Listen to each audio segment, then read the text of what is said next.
at Campus JAX and having the experience of working with you and your band to play a new composition or a imagined composition of my song called Sussed with Chris, and with that, being able to play it on stage with you and feeling that lockstep. It was just that level of professional just wisdom. It was right there, and I luckily found my place. And so, well, I mean, if it's done right, special. Yeah. When it's done right, there's always your place is presented. Exactly. Yeah, and it works out beautifully.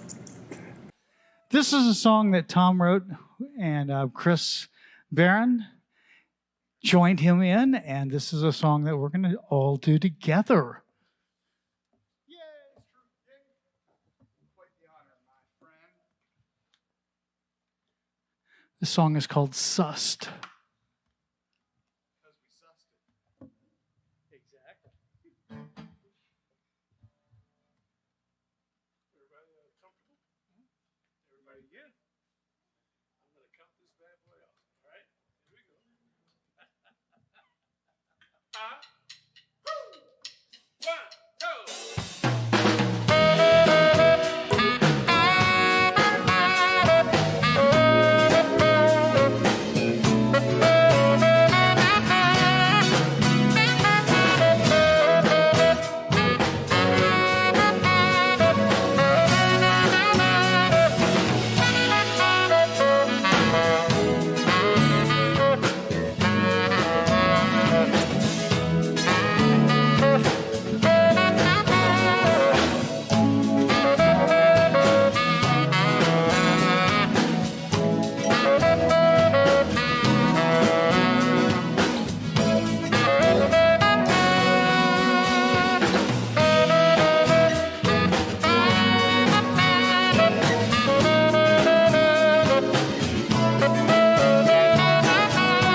That's Tom's song, Sussed.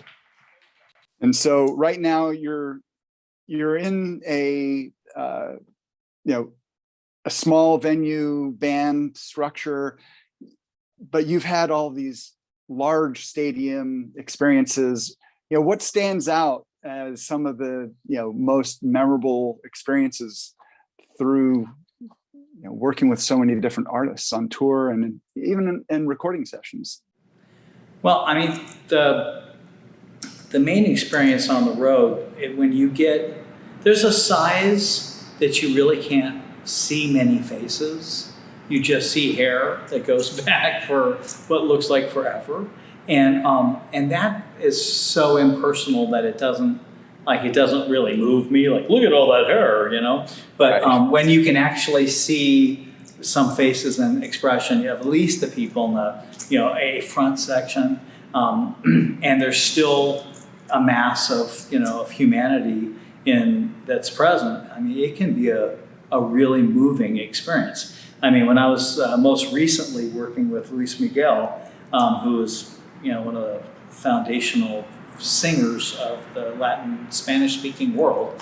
I mean, he's been involved in it since his early youth, and a huge seller, just the most popular artist in the Spanish-speaking world. And when I was working with Luis, the beautiful thing was just seeing, how much people loved him. Because I mean, there's a synergy that happens when the audience knows all of the lyrics to every song and is singing louder than you with 1,000,000 watts of power behind you can Right. make, because they're just so involved, and it's such a, I mean, you literally, we used the in-ears, and the in-ears were helpful for being able to stay together as a band. Because otherwise, sometimes, I mean, they would often be rushing when they sang the lyrics, kind of just pushing ahead, and we'd have to, try and stay together as a band with them being so loud, singing with Luis. I mean, it was just, that was very moving. It's very moving to be a part of these big things when people are, with so much passion, expressing their love like that, and that was very special. Yeah, and one thing I noticed, I did have a chance to see some of the footage, and one is yourself and him trading licks. I mean, yeah. So just the way he attended to all the musicians on tour with him, musicians on tour. I mean, it just looked like you're both fully engaged in the conversation music, right? And so. Yeah, and one of the songs I'm doing in the show, but I haven't done it since I worked with him, is a bolero that is like probably the most famous bolero known. It's Bésame Mucho. And Bésame Mucho is, I just realized that, after going to school with like the king of bolero passion when he sings, I thought, what, I really need to try and share that with people, because it's such a special thing what he can do. And he's got all kinds of albums of boleros that he does, and he just sings with so much passion. I thought, well, this is the one I know best. They've got a strong culture of music that goes very traditional. I mean, they have a nationalistic, very traditional music that, with the tuba and the wind instruments, and that's one part of their music. And then they've got their commercial music. And most of the artists will do a lot of the same songs on a record, doing it traditional, with the traditional wind band and the tuba and the violins and everything. And then they'll do the exact same song with a, contemporary band. And you'll hear the same album released, and you're like, wow, I mean, I played on that one, but I don't remember that one, so. And I'm curious, when you got to this place with playing with Luis Miguel, do you have any other experiences with other international musicians that kind of gave you that feel, or where was it that you really resonated with going world almost? would you say? Well, I mean, you know, I've had a chance to work in a couple areas, and kind of like, you know, when you spread some seed in an area, you'll start to see some activity there. I've done a few different Spanish-speaking artists, both in the gospel realm that have done Christian music and are very talented guys and ladies. And then I've also done other pop artists in the Spanish-speaking world. I mean, probably the most well-known would maybe be Gloria Trevi. There was a time that I started working with some of the Japanese and Asian artists. Tak Matsumoto, the Killer Bees, he's a guitar player, rock. You know, they really like the American rock sound, you know, and so he's a great, very talented guitar player. And I've got a chance to work with his band and with him as a solo artist. And there's a number of different artists, you know, in that Asian world also. And then there's obviously the U.S. where I've been, and a lot of the people that I worked with on U.S. shows has been involved with Yamaha, you know, because some of the biggest names. I mean, you know, I can say I backed up Elton John in the orchestra with at a Yamaha show. You know, I was like, I mean, there's some big names that I've had a chance to play, you know, behind. You know, and not just on the same stage at a different time. I've seen artists kind of stretch that, you know, in their bios. You know, it's like, well, I shared the stage with, you know, an hour apart. So this is actually, you know, I mean, with Yamaha, it's been, I mean, that was a lot of artists. But then there's a number of people that when I was working with Greg Adams, that he had been with Tower Power and Tower and Power Horns, and so. Yep. Because he was the arranger for Tower Power Horns, a lot of people would call him to basically put Tower Power Horns on their record, you know. So, you know, I got calls for Josh Groban and Santana, and there was a couple people he called me for that were great, you know, big artists. That was a lot of fun too. So, yeah. Well, like, for instance, I mean, different things lay different ways, because Dreams Come True, I was supposed to do a summer tour with them, but I was on the road with Luis Miguel, and I saw that as something that had the potential of longevity. And so, you know, I didn't want to leave the Luis gig and try and take that. Although hanging out in Japan for 3 months sounded like a lot of fun, you know, but I ended up staying with Luis. So, I mean, there's, you know, some people I get a chance to tour with also, or, you know, but sometimes it's just record. I mean, you know, right. I mean, I've never played live with Weezer, but I played on a Weezer video and I played on a Weezer CD, you know, so I mean, it's like different names in my bio have some little story attached to them. So. Yeah, and I think the bio is extremely cool. On the one that I'm seeing, you have a very nice one on gigsalad.com. Well, this one for sure has a section for rock, pop, R&B, a section for smooth jazz, and a section for gospel Christian music. And each one has at least, I don't know, 40 names. Yeah. So it's pretty cool. The most important thing that I wanted to get out of here is that you've had some amazing partnerships, and one really that stands out is Marc Antoine, at least what I've seen. And how about others? Well, tell me about your experience working with him, the core of smooth jazz, right? Well, Marc is a very talented young man. He's now back in Spain, unfortunately. So I don't, and I have not pulled up the darn time translation thing recently to figure out when I can call him again, because I think it's like I can call him late at night and it's early for them. I think it's that far off on the world's time schedule thing. But Marc, when he was living here around the corner from me, that was just a real treat. Because I got involved in when he was coming out here, making some suggestions. I didn't know he was going to land so close, and ended up being a very cool thing to have a good friend that there's a lot of love And he's got a huge, very successful career. I mean, he's lived in Spain, lived in France. You know, he's married to a Spanish girl. He is French.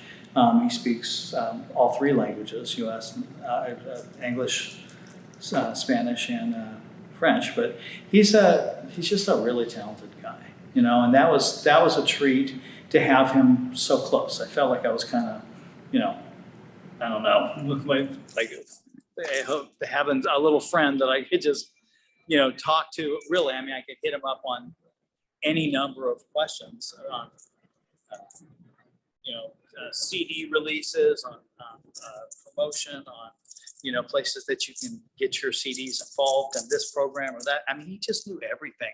But there's a number of people that have been really influential. I mean, there was a decade I worked with Rob Mullins, who's a very amazing keyboard player. And I felt like I went to school with him. You know, it's like 10 years of playing in his band. Every Friday, it seemed like pretty much. And that was like a huge education, because literally I learned how to trust my ears and let go. And just like he'd harmonically go someplace I had no idea where we were, but we were there together. And it was like, and I'm like playing this stuff, I'm going, dang, this is so cool. What did I just do? That sounded so cool. So I've been blessed with a number of people like that. Being here in LA, the talent base is just so deep. You know, so I mean, the people that you have an opportunity to get a call from, you know, is it's a little different here than it might be in South Dakota.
Vail sporting a wonderful sport jacket. Greg Vail on sax. Thanks, my friend. Thank you, Tim. Wow, that's Terrence Love. We go back a long way. I've got video that, if you look, I mean, long black hair, crazy, and it's back from Steamers. Early video, doing jazz, old school jazz. We're going to do a little bit of old school jazz tonight, but I'm going to get started doing some music. I want to welcome all of you that are watching online in the metaverse. Thank you so much for tripping onto the channel, and I hope you enjoy the music. We're going to start off with a song from one of my older albums. It's called The In Crowd.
Thank you.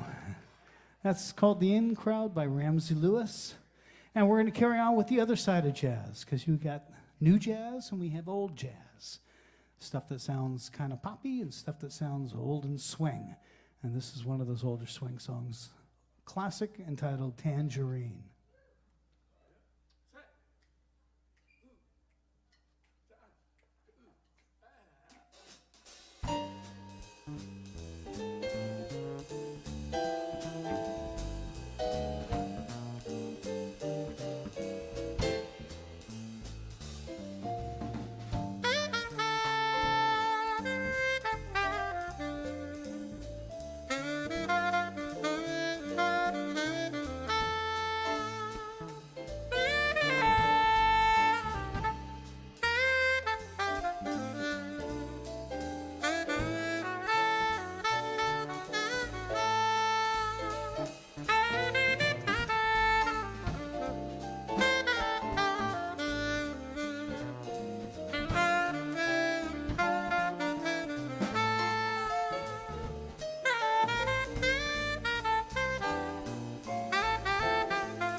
That's a song, Tangerine.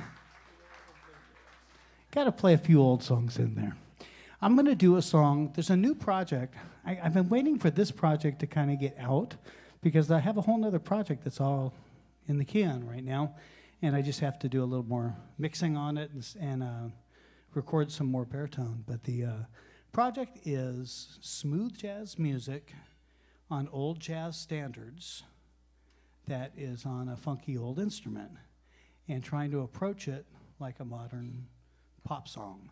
It's kind of an interesting thing, and it's a weird little mix of stuff, and I don't know where I came up with the idea and the plan, but we're going to do a couple of those songs for you right now on the baritone saxophone, which would be the original heavy metal right there.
That's so much fun to do.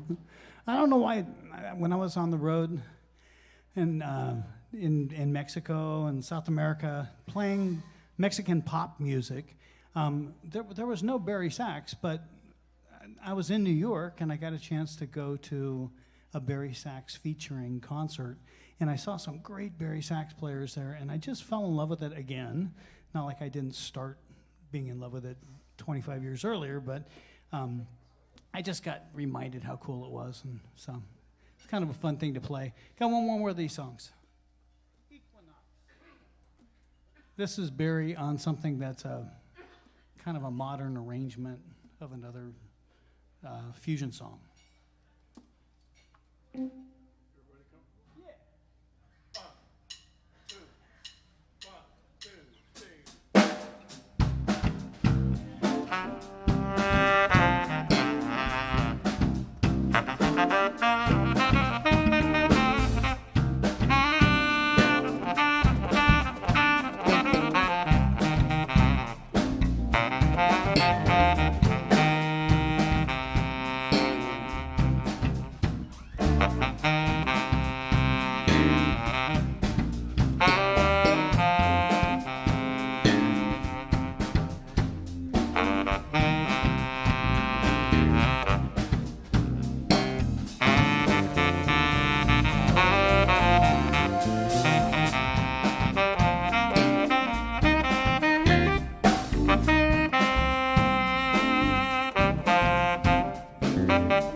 Young man can play that all night long.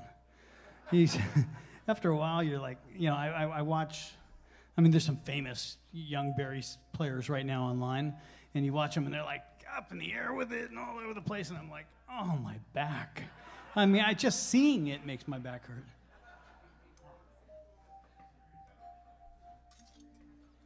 Well, any of you wondering what's going on behind us? The metaverse is alive and well, and behind us was NFT land. And I liked, I think, what's this guy? Vandal, man, I like his moves, man. When he spins, he just looks like a tough guy. I like him. So let's see that. So that's one of the things we're including in the show is the opportunity for people around the world online to pop in with their avatars and to dance. And I think it's kind of cool. So that's what's going on behind us. It's not a reaction to the food or anything.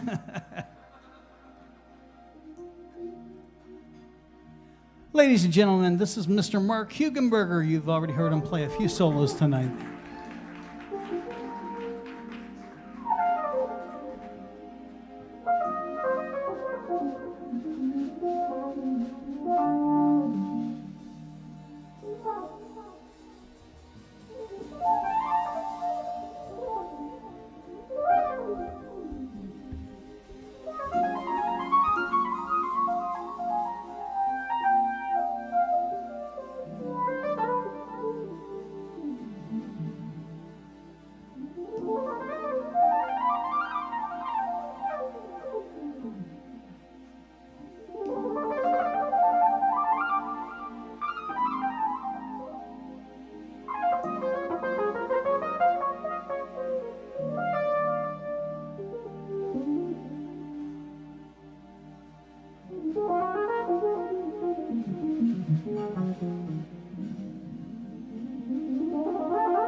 Thank you. That was a Ambrosia song. David Pack sang it. I worked with David for a while, and so did my friend Mr. Tom Dante, who's out here, drummer, played with Mr. David Pack also. So.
Thank you. That's a saxophone favorite, Europa.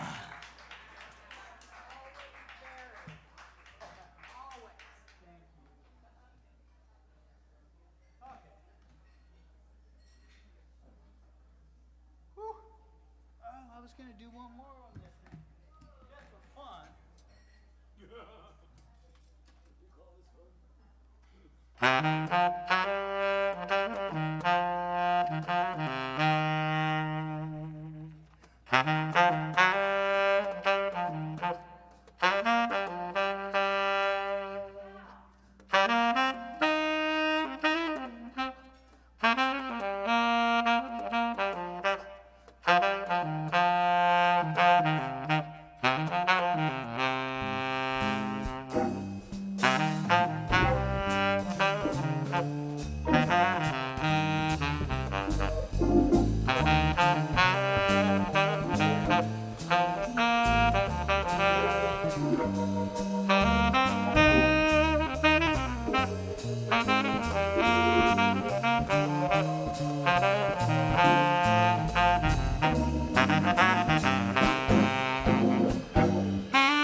All right. Well, I had a request, and we kind of rehearsed stuff, so I'm just going to do my own little version of this. But there's a wedding that I played, and the couple that I played at their wedding are here tonight, and they asked if I would play a song that I played at their wedding, which is a little love song called "You Are So Beautiful," and I'm sure that.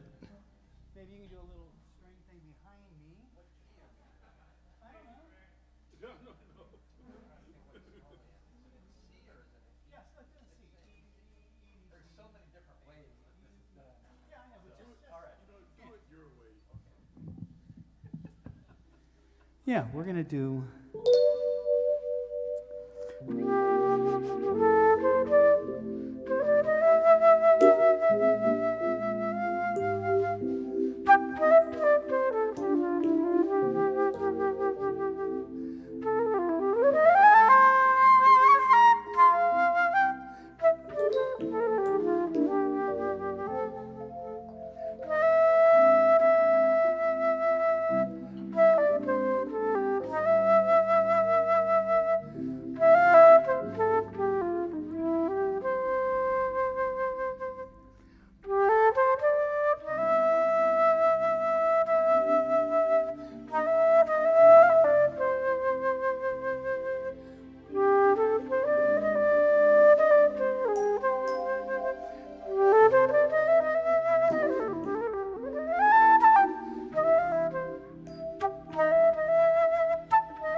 Well, there you go.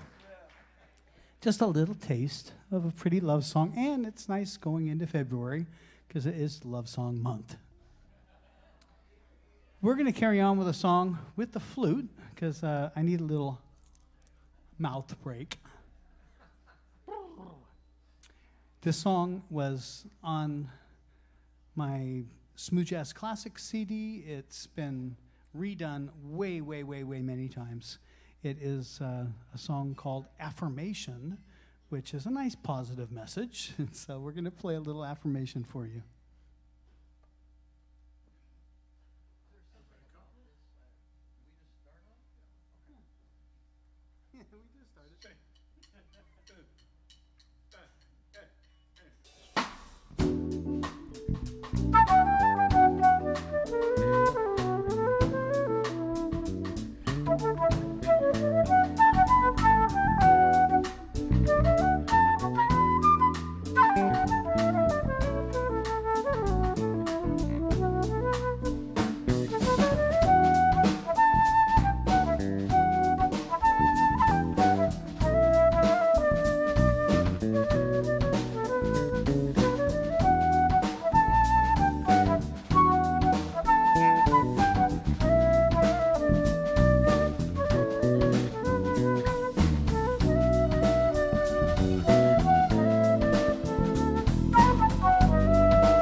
That's affirmation.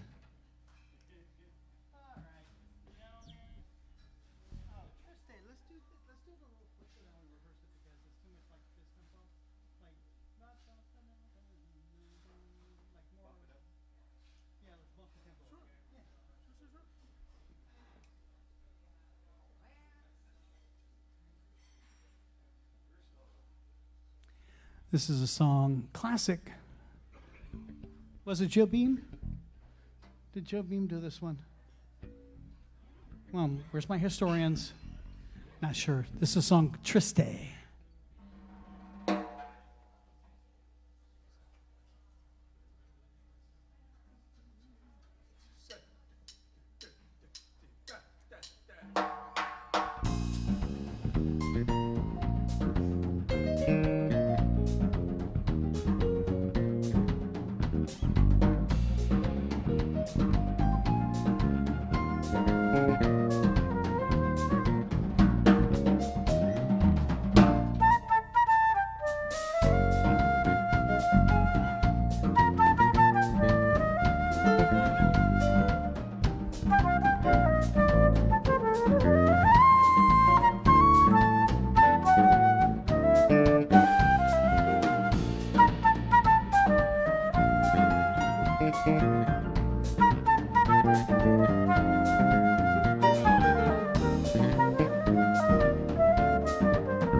You got a chance to be introduced to Mark Hugenberger. I'd like to introduce you to our wonderful bass player. He does both of those really well. We all know somebody who does one of them really well, but very few people do both really well. This is Mr. Ernie Nunez.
Ernie Nunez.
Thank you. That's a song that goes out to each and every one of you because it's called Friends and Strangers, and I think that's what we collectively are. Friends, and then a few of us for strangers. I know I'm a stranger. I haven't seen our metaverse people in a little while. I just do want to remind you all that we know that you're there, and we appreciate those that are watching online. There's different locations. You can see shows here all the time online, on Facebook, on YouTube, on Twitch. And there's multiple formats. They're like expanding the formats and stuff too. So a lot of times if you can't get into a show, you can still watch it. It's pretty cool. It's pretty cool. So we have people watching right now. And I love going home and pulling up one of the reposts and see people responding when you actually say hey to them, because it's kind of fun. So welcome, Internet NFT people.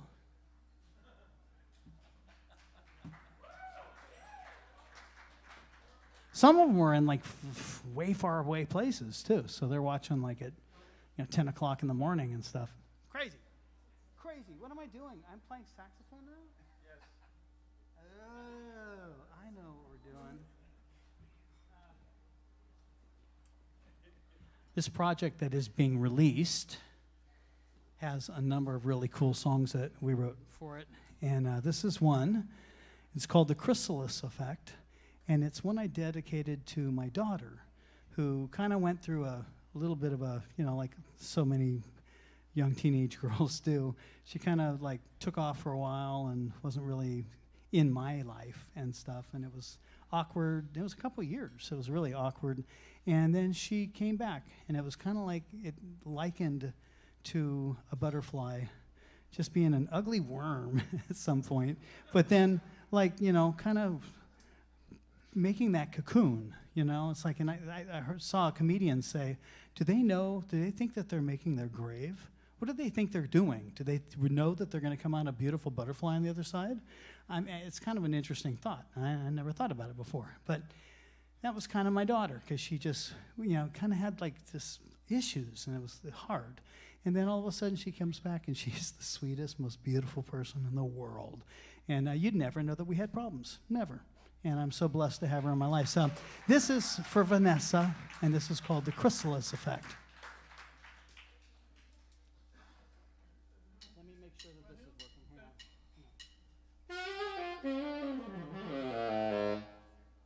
that part's working, and there's a microphone on it. It doesn't seem to be on it right now. Oh yeah, and I was gonna grab one of these.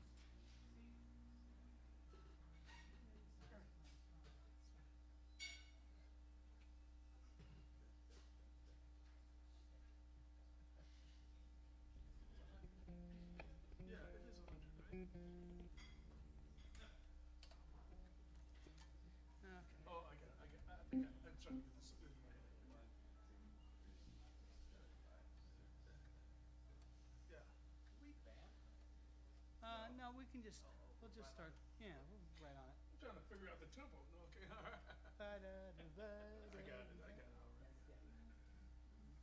Everybody up? Yeah? That's it.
And that's a beautiful song. You can hear like a kind of complicated part, and then the reggae thing is just kind of lilting along. And that's kind of the two sides, the complicated and then the just enjoyable. Next song I came up with when I was actually in Seville, Spain with Luis Miguel, and riding a little horse at dusk through the little town square and everything, and so beautiful. The song is called Sunrise in Seville.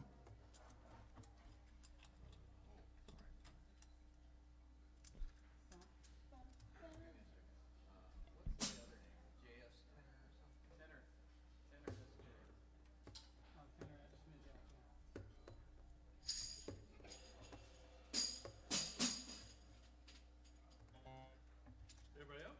Yeah. 1, 2, 1, 2.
Thank you so much. I'm going to try and squeeze another song in here or two. We're kind of running out of time, but I hardly played my tenor, and this is what I normally play all the time, but I just spent too much time playing this big old thing. So we're going to do a song that is also on the new record. and this is called Kick It Down the Road. It's my political song. It's kind of what we do. We just kick all the problems down the road and let somebody else deal with them. This is called Kick It Down the Road.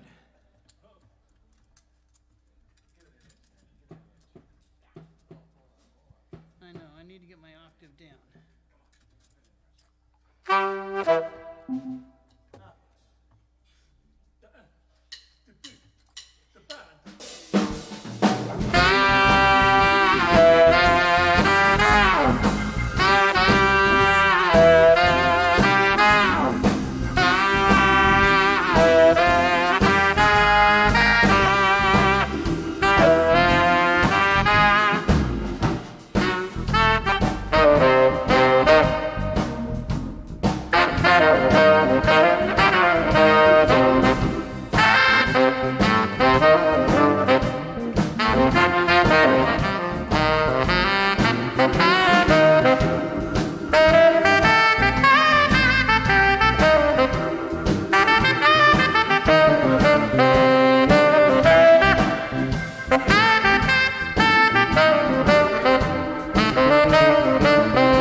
Ladies and gentlemen, just so you can say you heard this man play beautiful drums tonight, I'm going to let you listen to him right now. Herman Matthews, drums and cymbals.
hear for Greg Vail, Herman Matthews, Mark Hugenberger, Ernie Nunez, Greg Vail.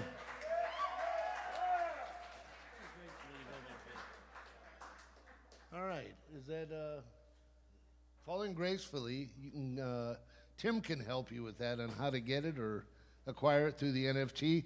Want to thank the Metaverse out there for helping join us. Also want to remind you, February 9th or 5th is the Grammy after party here with the Grammy Award winning and Grammy nominated Arturo Sandoval.